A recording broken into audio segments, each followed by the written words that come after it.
Salut Internet, Bhaskar pour Hypnomachie, petite vidéo bonus en direct de mon canapé, vidéo assez courte, pour simplement évoquer une notion mais que je n'arrête pas de voir, donc je fais pas de vidéo en marchant puisque comme vous le voyez là j'ai mon petit plâtre là, donc je suis assez limité en ce moment, mais justement ça m'a appris énormément de choses. Je vous proposerai probablement dans l'année une vidéo autour du thème de la médecine et de l'hypnose dans le milieu hospitalier, parce que j'ai accumulé un nombre là d'expériences assez important ces derniers jours.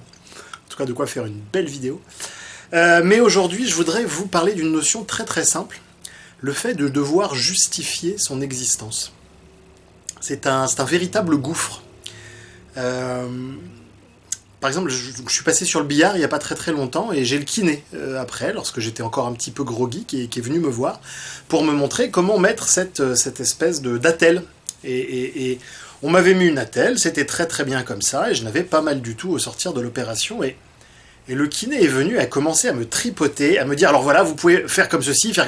Il a commencé à me montrer 1 million de façons de porter l'attelle. Et au final, il est reparti, j'avais plus mal qu'avant son intervention. Et en fait, cet homme-là, d'ailleurs, il ne respirait pas. Tant qu'il était en train de me montrer tous les trucs, il faisait tout ça en apnée, dans une relative forme d'absence à son propre corps, à lui, et donc par extension, une forme d'absence à lui-même, et donc par extension, là encore, d'absence à moi. Difficile de faire du bon travail dans une relation soignée dans cette forme d'absence de soi. Mais je suppose qu'il devait avoir la sensation de devoir justifier sa présence en m'ayant montré un certain nombre de concepts, un certain nombre de notions.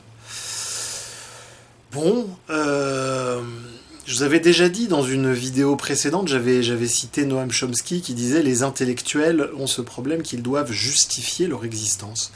En fait, ça n'est pas que les intellectuels.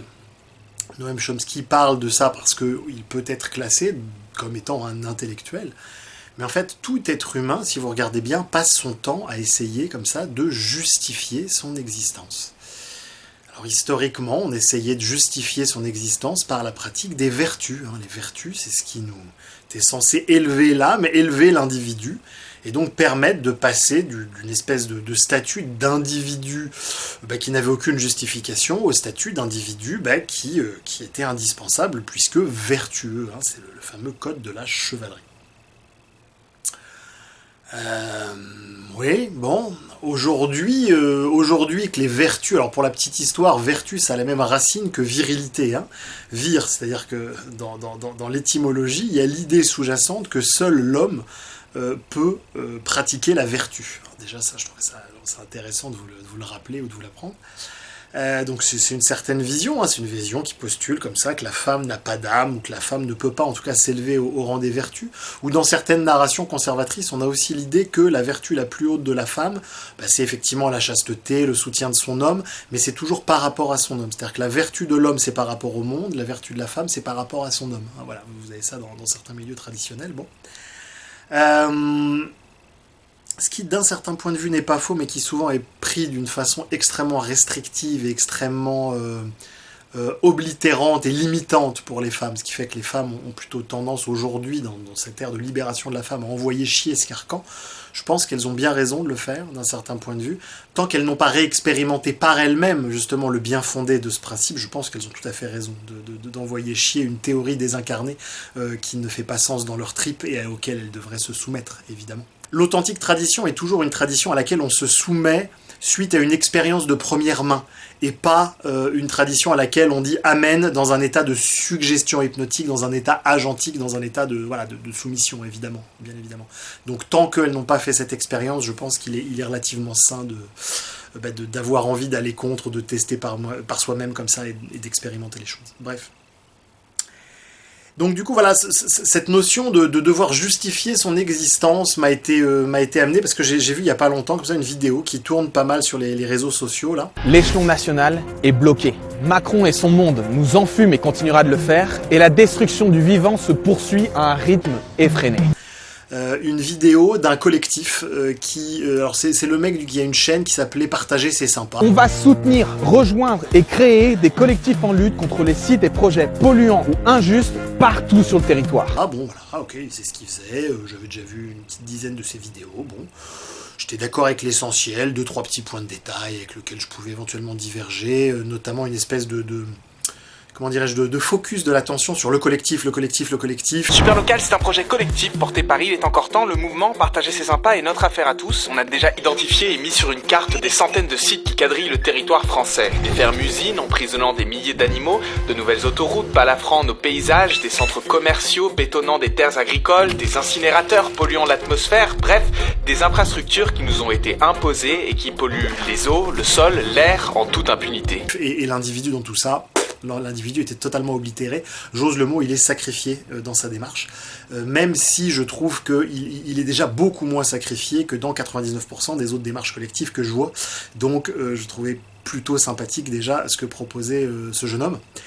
Mais donc là, il avait fédéré un certain nombre de gens. Donc il y avait, je sais pas, l'humoriste Max Bird, il y avait le mec de Et tout le monde s'en fout. Si je comprends bien, ton projet c'est de te faire élire. Et pour y arriver, tu veux imposer des projets inutiles ? Peut-être que ta clairvoyance a fondu avec les glaciers. Mais si tu veux, t'inquiète pas, on peut te faire la mise au point tous les jours pendant ton mandat. Il y avait bon bref, je crois même avoir vu Zul à un moment donné. Enfin bref, il y avait un certain nombre donc de youtubeurs et de personnes publiques plutôt orientées à gauche, voilà, et qui disaient ben voilà, le gouvernement ne fait rien, l'urgence climatique augmente, bon bah du coup on va prendre le taureau par les cornes. En soi, je trouve ça plutôt sympathique. Là encore, comme je le dis, je trouve ça plutôt intelligent la démarche de ce monsieur qui consiste à dire bah on va se bouger les miches et on va aller faire les choses par nous-mêmes. Je dis bah, super les gars, génial, voilà, jusque là j'ai rien à dire. Et puis effectivement à un moment donné sa proposition m'a laissé un petit arrière-goût et je m'étais dit mais c'est bizarre parce que globalement je trouve que ce qu'il fait est vraiment vraiment sympathique. Et il y avait, dans cette vidéo, un certain nombre d'exemples, plus ou moins abscons, qui étaient proposés comme étant des aberrations. Par exemple, il y avait une nana qui disait « Par contre, on trouve débile l'idée d'un surf park, c'est-à-dire une piscine en béton pour touristes à seulement quelques kilomètres de la mer. » Tu comprends que même si toi tu trouves quelque chose débile, tout le monde n'est pas de ton avis et que le monde tourne pas autour de ton nombril. Ne se mange pas avec la peau, ça, hein. Et là, il y avait toujours ce nous qui revenait. Cette illusion grégaire, des pulsions grégaires, comme quoi un nous pouvait avoir une opinion.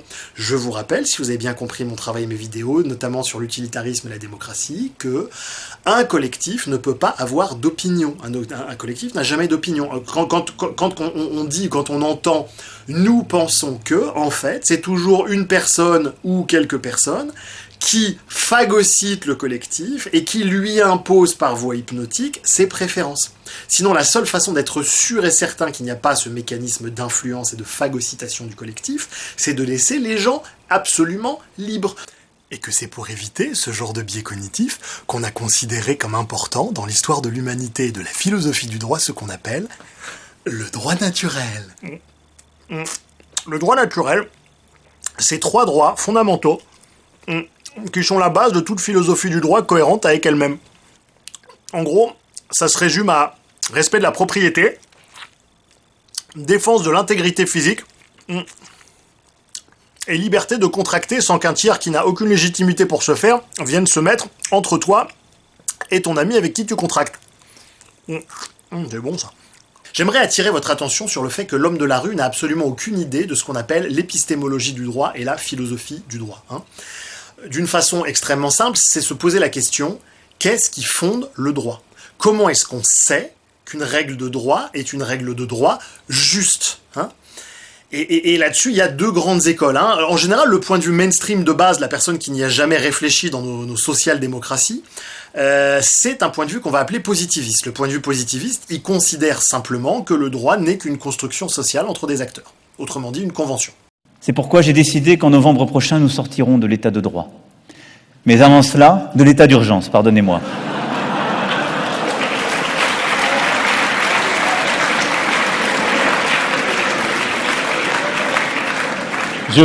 Je constate, pour ma plus grande inquiétude, que ça n'avait suscité aucune réaction d'indignation dans cette salle. Et je ne sais donc pas comment le prendre.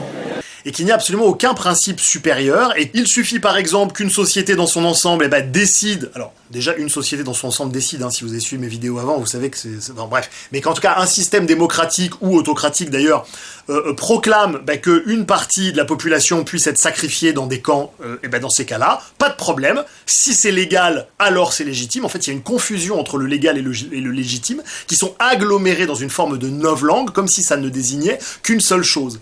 Or, instinctivement, on sent bien que tout ce qui est légal n'est pas forcément légitime, ça nous rappelle les heures les plus sombres de notre histoire. En fait, l'absurdité du point de vue positiviste se comprend aisément dans cette confusion entre le légal et le légitime. En fait, il faut revenir à la fameuse citation de Wittgenstein que j'aime tant, c'est « pour que la porte s'ouvre, il faut que les gonds soient fixes ». Pour qu'une narration systémique comme justement le droit positif puisse exister, il faut une base analytique comme le droit naturel, puisque sinon on n'aurait plus jamais besoin de changer les lois. En fait, les lois seraient légales, légitimes, tout ça, ce serait un seul concept, mais on vivrait dans un monde statique, pour toujours, dans lequel il n'y aurait pas... Si on change les lois, c'est bien qu'on pense qu'on peut les améliorer, mais les améliorer selon quels critères? Puisqu'il n'y a pas de notion transcendante, puisqu'il n'y a pas de but à trouver, et que le légal, c'est le légitime, il n'y aurait plus de mouvement. Et c'est totalement absurde en fait, puisque les êtres humains passent leur temps à envoyer du feedback. Donc c'est bien qu'ils courent après une espèce d'idéal qui était justement la notion de droit naturel, et que les philosophes du droit n'ont eu de cesse que d'épurer ces différents droits naturels, parce qu'au départ il y en avait beaucoup plus que 3, et aujourd'hui il n'y a que ces 3 règles qui ont survécu à des centaines d'années d'examen et de remise en question, et à des centaines d'années de rasoir d'Occam. Le droit naturel, c'est la part rationnelle du droit, là où les conventions et les usages forment la partie pré-rationnelle, subjective si vous préférez. Et on a besoin des deux. Vous comprenez bien que la vie en commun ne peut pas se faire que sur des critères absolument objectifs, ne serait-ce que parce que le droit naturel ne dit rien de à partir de quelle heure on peut considérer qu'il y a tapage nocturne, qu'est-ce qui est offensant, etc. Les morts, je crois qu'ils sont assez raides sur tout ce qui est politesse, voyez. Oui, et alors? Faut qu'on t'allait envoyer chier? Non, mais chez eux, quand on bouffe, il faut rôter après le repas, c'est la coutume. Si on rôte pas, il paraît qu'ils le prennent hyper mal. Et tous ces petits problèmes de vie en société que chacun d'entre nous avons à vivre au quotidien. Et donc qu'il y a forcément un problème dans cette définition strictement positiviste du droit. Et à ça répond l'école juste naturaliste, qui est l'école justement du droit naturel, et qui vous dit non, le droit en fait se découvre par essais-erreurs successifs, par expérimentation et par réflexion philosophique, triangulée avec le principe de réalité pour vérifier qu'on ne part pas dans le cosmos, et qu'il y a bien des lois fondamentales qui permettent l'émergence de sociétés justes et non sacrificielles. Et donc ça, ce sont les 3 droits naturels que je vous ai cités. Alors je vais pas rentrer dans le détail, je vous referai probablement une autre vidéo, si ça vous intéresse, vous me dites dans les commentaires, où je rentrerai dans le détail de toute l'argumentation logique qui sous-tend cette narration, et je vais dire cette rationalisation, parce que d'un certain point de vue, c'est une rationalisation aussi, évidemment. C'est une tentative justement d'élaborer une justice rationnelle, mais ça reste une justice des hommes, au sens dans la vidéo sur la justice patriarcale, j'avais différencié justice des hommes et justice divine, évidemment, c'est pas la même chose. Même si le mot droit naturel est horriblement mal choisi, mais ça avait des racines chrétiennes, etc. Bon, bref. Je ne vais pas rentrer là-dedans, mais ne vous arrêtez pas au terme, ça n'a aucun intérêt. Concentrez-vous sur l'idée que j'essaye d'exprimer là-dessus. Et donc du coup, là, c'est quelques militants, ma foi, fort sympathiques, qui aspirent justement à un monde plus juste, plus équitable, et je les rejoins complètement sur les valeurs de fond qui sous-tendent leur action. À aucun moment dans leur discours, ils ne parlent de respect du droit naturel des différents acteurs et des différents individus. Tu comprends ça, que ce qui fait le droit, c'est pas uniquement l'opinion des gens. Or, si on ne respecte pas le droit naturel des différents acteurs et des différents individus, on va créer des antitélies, on va créer un certain nombre de problèmes, puisqu'on va recréer, sous son seuil de conscience la plupart du temps, je ne doute pas de leur bonne foi, on va recréer dans ces cas-là une logique sacrificielle. Et malgré le fait que vos intentions soient absolument excellentes, et que je m'y connecte vraiment avec facilité, avec plaisir, ça ne veut pas dire que le fait que vous vous sentiez indigné vous légitime dans l'usage de la violence vis-à-vis d'êtres humains qui ne vous ont pas agressé proactivement. Alors effectivement, vous êtes tout à fait en droit de considérer que... j'enlève ce costume débile, ça m'énerve. Mais vous êtes totalement en droit, effectivement, de considérer que l'espace public et les décisions qui ont été prises par l'espace public ne vous conviennent pas, effectivement, parce que ça pose un problème fondamental, et que j'avais déjà expliqué dans plusieurs vidéos, qui est que, par définition, comme l'État est illégitime, comme la démocratie est ontologiquement impossible, je vous renvoie aux autres vidéos de la chaîne où j'ai déjà largement parlé de ceci, les 2 vidéos sur la démocratie et la vidéo sur l'utilitarisme. Et du coup, tant qu'on n'a pas totalement déconstruit ces chimères collectives, et ben dans ces cas-là, ça ne peut générer que de la violence et le sacrifice des individus qui ne sont pas d'accord avec vous.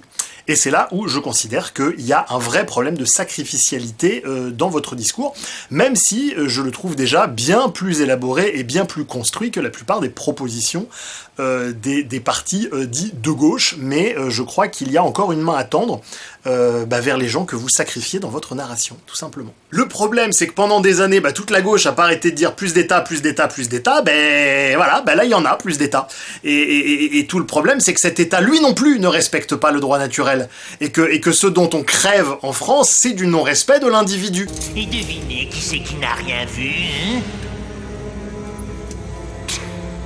Parce que des individus libres, ils sont libres de faire exactement comme vous êtes en train de le proposer avec intelligence et pertinence, qui est de s'associer librement pour créer le monde de demain. Et que tant qu'on a un État qui vend en petits morceaux les entreprises effectivement publiques à des secteurs privés, c'est la merde, mais c'est le concept même de l'État qui conviendrait de zigouiller tout de suite. Parce que là, à la suite des opérations, effectivement, je vous le donne en mille, c'est Macron qui dilapide tout le service public au service de ses copains. Vous êtes contre, ça j'ai bien compris. Moi je suis pas spécialement pour non plus. Ce qui serait plus logique, ce serait de vendre maintenant ou de sous-traiter à des collectifs citoyens dès maintenant les biens publics. C'est-à-dire d'arrêter de passer par un papa-État pour se faire.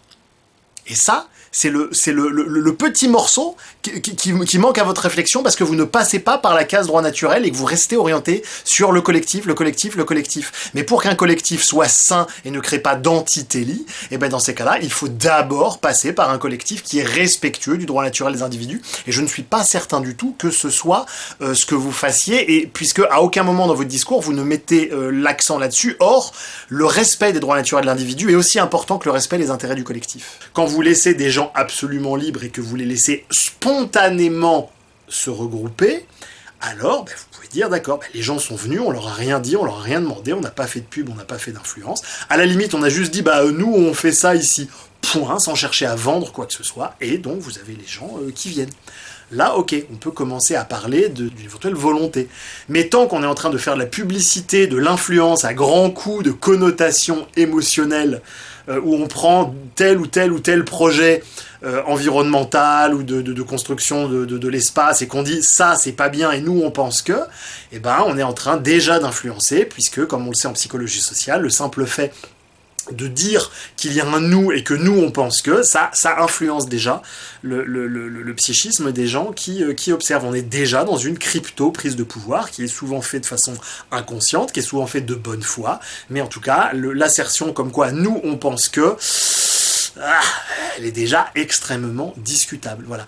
Donc c'est un sacrifice extrêmement subtil de l'individu, effectivement, c'est très subtil comme sacrifice d'individu. Il y a 1000 fois plus grossier, et il y a probablement 1000 fois plus urgent à traiter comme logique sacrificielle aujourd'hui, j'en conviens 1 million de fois. Globalement, je suis plutôt fan de cette démarche qu'il propose parce qu'il y a dedans une forme d'auto-responsabilisation. Plutôt que demander, on va regagner du terrain en plus de protéger ce qui reste. Et ça, effectivement, aujourd'hui, dans une époque où les gens manifestent tous les samedis en attendant encore la bouche ouverte comme ça que Papa État daigne donner quelques miettes, c'est d'une naïveté confondante et ça ne marchera pas ou ça marchera jamais au-delà d'un certain point. Alors qu'effectivement, l'avenir est à une forme d'auto-responsabilisation, de sortir de transe, et quand tu sors de transe, tu te rends compte qu'il n'y a pas de papa et de maman État qui va prendre ta vie en main et que c'est à toi de la prendre en charge et que c'est à toi de co-créer le collectif. De co-créer le monde, ou de co-créer d'ailleurs juste simplement ton petit précaré, il y a aucune, chacun voit midi à sa porte quant à ce qu'il a envie de co-créer, mais qu'en tout cas il y a une forme de responsabilisation à avoir, j'enfonce des portes ouvertes, évidemment. Voilà, mais vous aviez été plusieurs en message privé à me demander mon opinion sur cette initiative de ce collectif. Je vous mettrai le lien. Ce sont des gens qui veulent revenir à un échelon local parce qu'ils ont, et je pense que là-dessus ils ont tout à fait raison, je pense qu'ils ont envie de construire en fait un monde alternatif à côté du monde qui est en train de partir en couille depuis un bon moment. Et je crois effectivement que c'est comme ça que les choses vont bouger. Donc là encore, je pense c'est une approche transrationnelle, sacrificielle, qu'ils sont en train d'essayer de monter. C'est-à-dire que c'est déjà un énorme progrès par rapport à l'état actuel, aux démocraties occidentales actuelles. Et donc, dans ce sens, je vous soutiens dans votre démarche. Si vous avez envie d'aller encore au-delà et que vous avez envie d'entendre ce que j'ai à vous dire, à vous proposer, et que vous êtes suffisamment mûr, mature, et que vous avez les capacités cognitives, et je dis ça sans aucun jugement ou sans aucun mépris, si vous voulez, pour entendre ce que j'ai à vous dire pour la suite, faites attention de ne pas sacrifier l'individu dans votre approche collective, dans votre communication, parce que ce faisant, vous risquez de recréer à peu près les mêmes antitélies qui ont amené le système précédent à sa perte. Voilà. Et je suppose que vous n'avez pas envie de refaire les mêmes bêtises avec simplement vous au pouvoir. Encore qu'il y a plein d'êtres humains, effectivement. Moi, je viens d'Amérique latine. En Amérique latine, c'est une tradition d'avoir le tyran, vous savez, El General Dictator. Mais pourquoi? Pourquoi suis-je encore un despote aux yeux du monde? Un fou furieux, moi! Et à un moment donné, il y en a un qui arrive et qui fait « Libertad !» Les adversaires, les réfractaires de toutes les nations, de toutes les idéologies. Jusqu'à ce que la planète soit sous la bienveillante emprise de la paix bisonique. Libertad, et qui devient quelques mois après le nouveau général dictateur, et ça recommence encore et encore, hein, c'est totalement banal. Voilà. Donc voilà, j'avais envie de parler de ce collectif qui a envie de revenir à faire des choses à l'échelon local, à la fois pour vous le faire connaître, comme ça vous êtes libre de vous faire votre propre avis sur la question, de pointer du doigt effectivement à mon avis les quelques points qui sont pas encore tout à fait centrés et qui relèvent encore d'une transe grégaire, voilà, tout en vous invitant à réfléchir sur cette notion de co-création collective qui me semble extrêmement importante, même si malheureusement je vois encore une forme de sacrifice subtil de l'individu. Dans certaines des coachings que je peux faire, certaines des séances et d'hypnomachie que je peux faire, notamment avec des gens qui sont déjà largement impliqués dans ce type de collectif, et à chaque fois ce qui revient, c'est que ce type de collectif les étouffe à un endroit incroyablement subtil, c'est totalement gérable, c'est totalement supportable, c'est bien moins délétère que la moindre des entreprises du CAC 40 ou que le moindre des groupes sectaires habituels, c'est clair, il y a, voilà. Pas de problème, et c'est pas pour autant qu'il n'y a pas encore là une logique sacrificielle, et donc en tant qu'expert de la notion de logique sacrificielle, j'avais envie de vous dire simplement tout ceci et de vous porter à votre connaissance ces informations, et je reste à votre disposition, que ce soit en MP sur Hypnomachie, la page Facebook, ou dans les commentaires de la vidéo, si jamais cela vous a intéressé. Je parlais en début de vidéo de devoir justifier son existence. Eh bien, il y a quelque chose de cet ordre-là que je sens et que je perçois dans ce mouvement-là, ce retour au local que vous proposez. C'est un mouvement que je trouve chouette, je l'ai déjà dit, je le redis. J'essaie de contribuer aussi à le faire connaître. Je pense que ça peut vous aider à un certain endroit. Et pour autant, j'ai le sentiment que vous êtes encore à un endroit en train d'essayer de justifier votre existence. En train d'essayer de chercher de la reconnaissance à l'extérieur. Et c'est d'ailleurs pour ça que vous faites le collectif. Parce que c'est à l'extérieur que vous cherchez une reconnaissance de vous-même, que vous ne vous donnez pas à l'intérieur. Là où justement l'individualiste, le gars comme ça qui est fan de lobby, le mec du CAC 40 quoi. Récemment, 5262 tonnes de produits chimiques nocifs provenant de l'usine Lubrizol sont partis en fumée, juste au-dessus de Rouen. Lui, il se donne ça à lui-même. Et là, à cet endroit-là, il y a un conflit mimétique qui fait qu'il y a un autre. Il y a un autre qui est pas comme vous et que vous vous donnez un certain rôle de « nous, on va sauver la planète » là où eux le détruisent. C'est plus complexe que ça. Vous essayez de sauver l'extérieur là où eux ont sauvé l'intérieur. Et il n'y a pas de dualité, il n'y a pas de dichotomie à cet endroit-là. Et c'est pour ça que les approches non violentes de type CNV, etc., que je sais que le gars de la chaîne Partager c'est sympa connaît et pratique par ailleurs, c'est pour ça que ça marche pas. C'est que la CNV, quand on n'est pas libéré du conflit mimétique, il y a un endroit où ça fonctionne pas à un endroit. Et je crois pas que ce soit le fait de passer par la force, par l'occupation et par des choses comme ça qui permettent réellement de faire de l'écologie, comme j'expliquais dans une autre vidéo qui s'appelle « Vers une approche écologique de l'écologie ». Je crois que c'est en sortant de ce conflit mimétique, nous on sauve la planète alors que les industriels ils se sont sauvés eux-mêmes, je crois que c'est en cassant ça que vous pourrez vraiment arriver à la vision que vous portez au fond de votre cœur et que je sens et à laquelle je me relie et que je trouve belle. Vous pouvez considérer que c'est une façon pour moi de contribuer à votre œuvre, qui pour moi est encore un petit peu adolescente quelque part, dans le sens de il y a encore une envie de se différencier d'un autre. Je peux pas vraiment dire que j'ai qualité ou n'importe quoi, mais bon, j'aime bien que quand je me balade dans la rue, que les gens ils voient une différence entre moi et eux, et qui m'associent pas à tous les imbéciles qui se traînent dans la rue, quoi. Se différencier de l'autre parce que derrière vous croyez encore que vous devez justifier qui vous êtes. Vous n'avez pas à justifier qui vous êtes. Voilà, je vous ai tourné cette vidéo sans l'écrire, j'ai pas arrêté de faire des allers-retours entre ma caméra et ma table de montage, etc. Donc c'était beaucoup plus laborieux que d'habitude. J'espère que néanmoins ça vous a intéressé. Bien sûr, elle était moins construite que d'habitude, hein. Ça c'est l'inconvénient d'avoir ce machin qui m'empêche d'écrire, qui m'empêche de faire des storyboards, qui m'empêche de faire plein de choses. Voilà, mais je tenais quand même à vous offrir une vidéo un petit peu construite et un petit peu touffue en ce début de mois de décembre. Et promis, dès que je peux faire reprendre le tournage habituel, je le ferai avec grand plaisir. Et quant à toi, si cette vidéo t'a aussi intéressé, tu peux mettre un petit pouce comme ceci, la partager sur les réseaux sociaux, tu connais le blabla habituel des youtubeurs. Merci aux tipeurs pour leur soutien, et puis moi dès que je vais mieux, je reviens en force avec des grosses vidéos. Pour l'instant, je vous fais surtout des petites vidéos bonus pour vous faire patienter. Voilà, je ne vous oublie pas et je suis toujours avec vous. Mais je suis aussi beaucoup avec moi et avec mon temps de récupération.